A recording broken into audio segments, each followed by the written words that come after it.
Very warm greetings to you as you join us on today's episode of Tax Matters. My name is Olumuyiwa Matuloko, and on today's episode with me is Christina Pius. Hello viewers.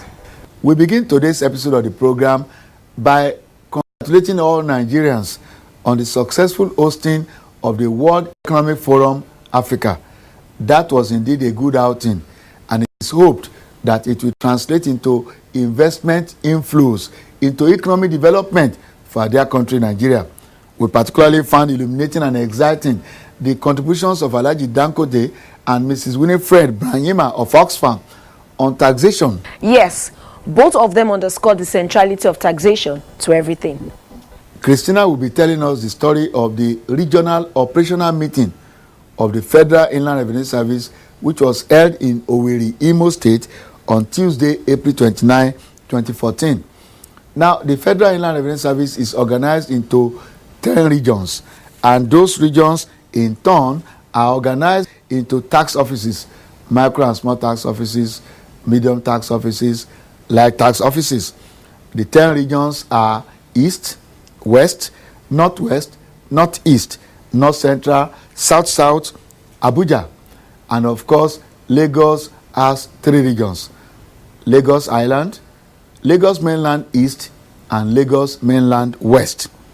The Eastern region had the singular honor of hosting the very first regional operational meeting for the year 2014. Yes, the FRS Eastern region comprises of 10 micro and small tax offices: Aba, Abakaliki, Awka, Enugu, Nnewi, Onitsha, Olu, Osisioma, Owerri, and Umuahia. The FRS Eastern region also hosts the government business tax offices in each of the 5 eastern states. The meeting was held on Tuesday, 29 April 2014, and the coordinating director, Field Operations Group, Mr. AJ Bamidele, was on hand to welcome participants led by the acting executive chairman, Alhaji Kabiru Mashi. Mr. Bamidele used the opportunity to present the scorecard of the FRS for the first quarter 2014. The oil revenue, the performance is 126%.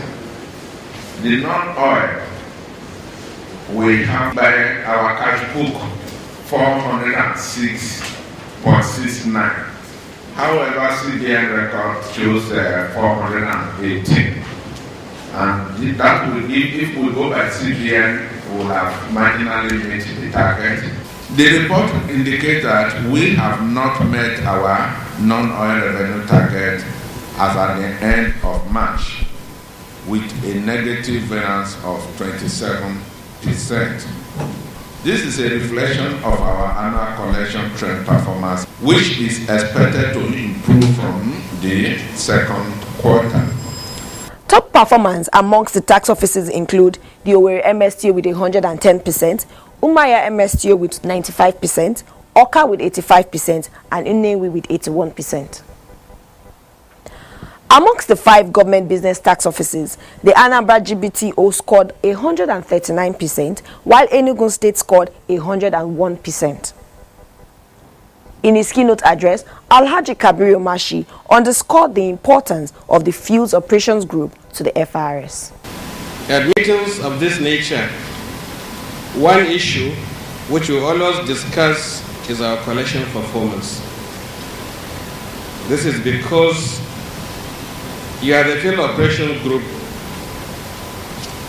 the live wire of Federal Inland Revenue Service, and they are directly responsible for our collection performance. If you do well, the service will do well. If you fail to do well, then we are in trouble. Alhaji Mashi also spoke about the overall performance of the service in the first quarter 2014. Unfortunately, our results so far for this year have fallen short of our expected targets. Our non-oil tax collection has dropped from 155 billion naira in January to 133 billion in February, and further to 130 billion in March.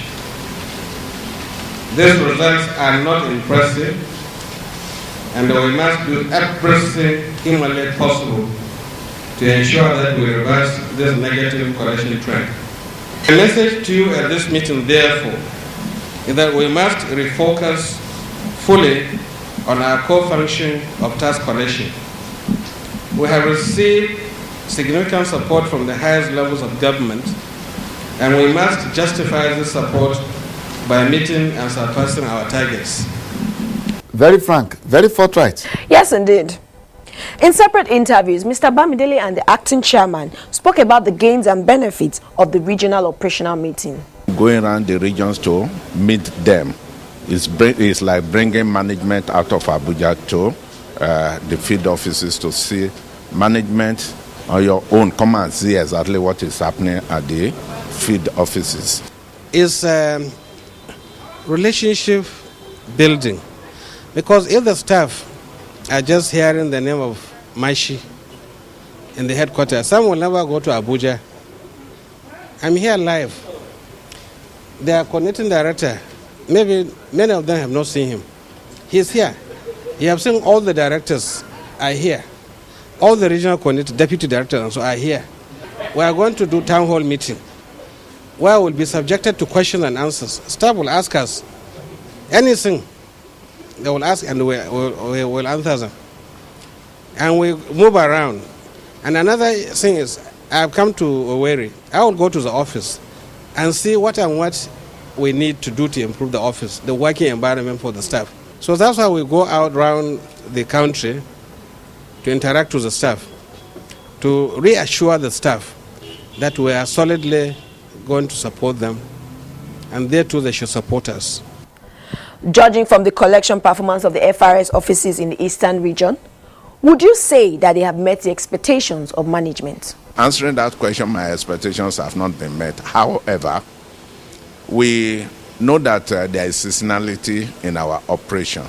We have a period, the slack period, and we have the peak period. January to March, April, they are the slack periods of our operation. And looking at the trend, you will see that the trend were not the curve.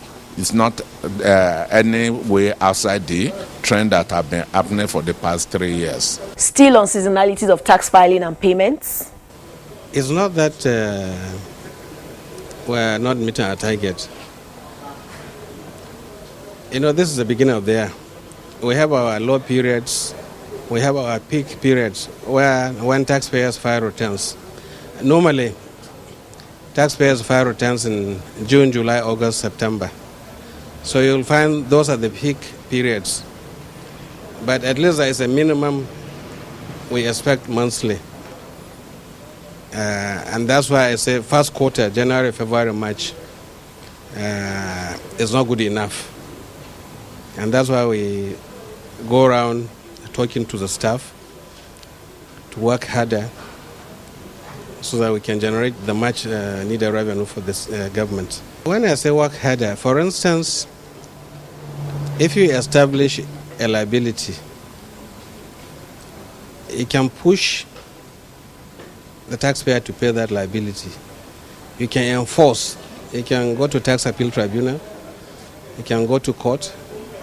You can write to the bank to say, look, this taxpayer is owing tax money, he has not paid. Don't release any money from his account until we tell you this money is paid. We have police who can help us enforce together with our staff. And these appeal? My advice to tax evaders is that they should try to pay, because when you pay your tax, you are contributing to the development of the country. So if you evade, you are just cheating yourself, you are cheating your family, your children and so on. Every day, my people they for work. Some they do office work. Some get it them own business. So all of them want good road, constant power for better life. Whether now office work, oh yeah, pay your tax. Whether now your own business, oh pay your tax. If you want a better life, oh pay your tax. Now your civic responsibility, pay your tax. Better soup, now money cook am. Oh yes. Nothing goes for nothing, my brother. If you want potable water, security and hospital for make life jolly. That's right. Good roads, good hospitals, portable water, adequate security all come from taxpayers' money. Play your part in making Nigeria great. Everybody, small scale, big companies, entrepreneurs, do the right thing. Pay your tax. This message is from the Federal Inland Revenue Service, FIRS. Welcome back. We're still on the story of the FIRS Regional Operational Meeting held in Owerri on April 29, 2014. We spoke to the tax controllers of the high-performing tax offices in the Eastern region. How did you achieve this level of success? First and foremost, we bought the confidence of the taxpayers that will be of assistance to them at all times. We were not intimidative to them. And in addition to that, we carried out elaborate tax drive. We organized, if you can see one of the buses, you see a bus with a loudspeaker on top. We had jingles in Igbo, Pidgin, English, and it goes round to disseminate the fact that if we pay our taxes very well, we are ensuring the continuity of the security of the state and for have water, have roads and this thing. Above all, we called all the tax consultants, educated them on the fact that they must not take all information given to them by taxpayers as the truth. They have responsibility to verify. If they are in doubt, they should come to us for verification. We also carried out extensive in-house training for the audit, for taxpayer services staff, returns and payment process staff. Then when you come for your tax clearance certificates, if you are qualified to be given, I do personally insist that if it is possible, you get it that same day before you go. If it is not possible, within 2 weeks, as stipulated by the rules of FIRS, we give you reasons why we should not give you tax clearance certificates. How do you intend to stay on top? By going to them one-on-one, discussing with them, making friends with them, not being antagonistic, telling them why they need to pay for them to pay their taxes as at when due. I want to do differently by going on air, doing some advertisements, sensitizing them, still going to the markets, to the high priority areas, telling them the need for taxes to be paid right on time. Now, what are your plans to ensure that this continues? We started working in collaboration with the banks because you must get a TIN before you open a bank account. And because all enterprise must have a bank account, they must have a TIN. And if they must have a TIN, they must come into our tax net. So we intend to continue to collaborate with the banks and intensify our tax drive even in the local markets. We don't ignore any taxpayer, and we intend to even improve on our service delivery, so that including taxpayers, education and workshops. All in all, we do agree in our meetings to carry out extensive tax drive, tax education, technical session. Then we must be cautious to taxpayers. That's all. Customer-friendly FIRS for you there. We're not surprised. The FIRS has always said that taxpayers are kings and queens. We move on to our interview segment on today's episode of the program. And again, Christina is our anchor. With us in the studio today is Mr. Gbola Obilewu. He's the head Corporate Services Department at the Chartered Institute of Taxation of Nigeria, CITN. You're welcome, sir. Thank you very much. It's my pleasure. Let's go way back. I recall that precisely on the 21st of March 2014, the CITN had a members forum. Can you tell us what it was about? Thank you very much. The forum was actually meant to achieve two aims. The first one was that we wanted to create an awareness for our members, particularly on the statutory requirement on money laundering and financial crimes as they affect tax practitioners. So we had to involve regulatory agencies like the Special Control Unit Against Money Laundering, the Financial Reporting Council, and of course the Nigerian Financial Intelligence Unit. We brought notable officials from all these regulatory agencies to come and speak to our members, enlighten them, tell them the requirement, and of course, help them to be on guard so as not to fall on the wrong side of the law. The second aim was that we wanted our tax practitioners to come together, to network, to talk, to share the challenges they have on the field, and also to collectively provide solutions to those challenges. And I want to tell you that we were able to achieve those aims at the end of the day. So now that's by the way. You're here for a different reason. So tell us, why are you here? What do you want us to know? Thank you very much.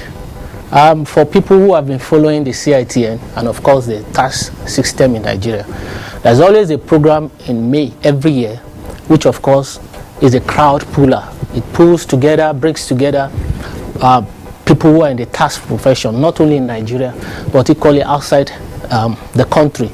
And that is the annual tax conference, the 16th edition in the annals of the Institute. And where is this taking place? When? The tax conference this year is taking place in Uyo, Akwa Ibom State. Wow, that's interesting. The venue is Le Meridian Hotel. Okay.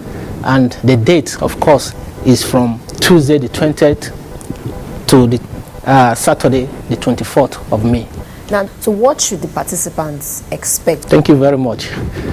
If you have attended past conferences, you know that even if we have to extend it beyond 4 days, okay, it's worth the while, because we are not gathering for jamboree. Okay. We're not just gathering because we wanted to gather. There are technical sessions, there are social sections. It's a place whereby if you come, you definitely leave that place satisfied and you'll be happy that you came.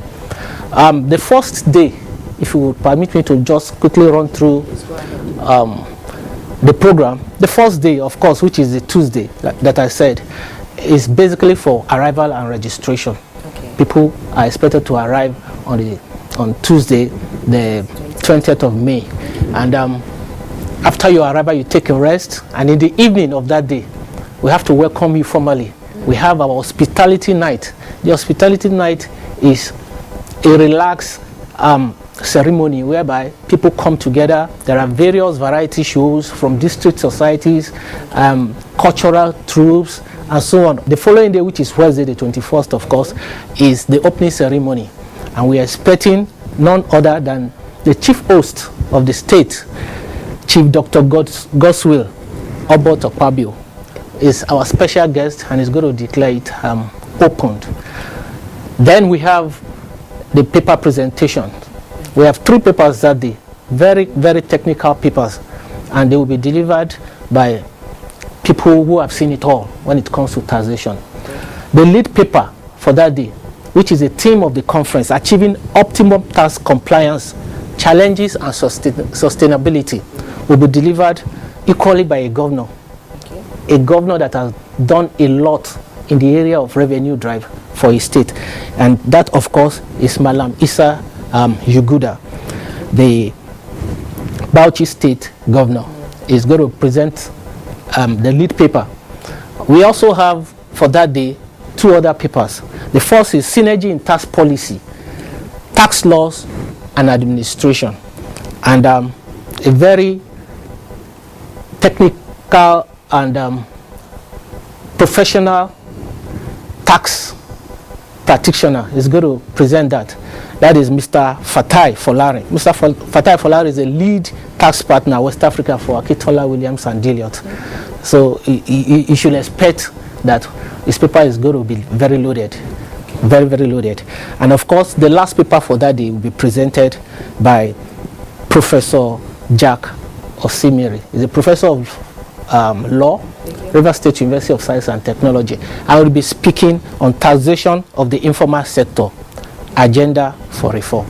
So it's going to be a time that people will get to learn more about these issues, these burning issues in taxation. Equally, on that day, we are going to launch a book. The Institute have just written a book on law and practice of indirect taxation in Nigeria. that book is going to come out formally. Okay. The president of the institute is going to launch it and present it publicly on that day. So Wednesday is loaded, really, and you can't afford to miss. No boring moments. Exactly. Now on Thursday, the third day, we're going to also have one paper that day. That's the final paper, of course. And that paper will be taken by Professor Mteodo Umoren. Professor Umoren is a professor of business administration from the University of Uyo in Akwa Ibom State. And of course, we'll divide people into groups. They speak on all these papers, come up with salient points for which we can draw the communique of the conference. And at the evening of that day, we come together. Each of these groups will present their views born out of the papers, and from there we come out with the communique for the conference. But we're not going yet because Friday is also there, and Friday is going to be socials. It's going to be socials. Gala night that night, which is going to feature again as usual Mr. competition. You know, we've been having that for a couple of years now, and our queens have been going home smiling to the bank with so much of money and a car, a brand new car. This year is not going to be different. And of course, there's going to be a novelty match between the ladies and the men. Last year, the ladies won, but surely this year, the men are preparing to ensure that they inflict a defeat on the ladies. So it's going to be very interesting. We also have several places they are going to visit as participants, sites of interest, which the Akwa Ibom State government have graciously taken over. They have taken it upon themselves to take participants around the town to see the beauty of Akwa Ibom State. We read it from him. It really seems like a very full package. Can you imagine a beauty competition in a tax conference? Have you ever seen such? Well, don't waste time anymore. Just go. So how can people register? Well, people are still registering. You can register online. Okay. You can register, make some payments in the banks, get us informed, okay, send in your teller, we'll get you registered. Okay. And of course, you can register at the venue. But let me just tell our viewers that if you are still intending to lodge at the main hotel, unfortunately it's closed because a lot of people have booked it. So we have other hotels for you. Okay. Yeah. Okay. Members who require that letters should be written to their employer should please get in contact with the secretariat. You can send us a mail at citn@citn.org, or better still, you could call Yemi Lade Jobi on 081 300 19470. If you intend to apply online, please visit our website www.citn.org. So how much is it going to cost me to partake in this wonderful package? Thank you very much. Like I said earlier on, the main hotel is fully booked. Okay. And for those who are lodging at the main hotel, they paid 250,000 naira. Okay. Now there are other hotels very close to the main hotel, and of course we are making transportation available free of charge, irrespective of where you are lodging. There will be transport to take you to the main event. And so if you are lodging outside the main hotel, it's going to be 135,000 naira. If you are coming as a non-resident participant, but you are eating our meals, you cater for your own accommodation, but you are eating our meals, you are paying 100,000 naira. And if you are lodging as a you are coming as a non-resident participant without the meal, it is 80,000 naira. And if you are coming with your spouse or a guest, we allow that also. You can come with your spouse. You'll be paying 65,000 naira for your spouse. And for foreign participants coming outside of Nigeria, it is $1,500. And you know something? For the first time in the history of conferences, even in Africa, the conference will be totally paperless, because all the papers that will be presented shall be presented electronically. Every participant is going to be entitled to an internet-enabled tablet where all the papers would have been preloaded. Each participant is going to go away with that. This is first of its kind. It has never been done. And that is why you cannot afford not to come. It is a conference that is with a difference this year. So what are you waiting for? Between Tuesday the 20th and Saturday the 24th of May 2014, the place to be is Uyo, Akwa Ibom State. And the event, Annual Tax Conference, the 16th Annual Tax Conference organized by the Chartered Institute of Taxation of Nigeria. So, see you in Uyo, but more importantly, see you again here next week on this same station, same day of the week, same time of the day for a fresh episode of Tax Matters. From Christina. Thank you for watching and bye for now. Have a fruitful week ahead.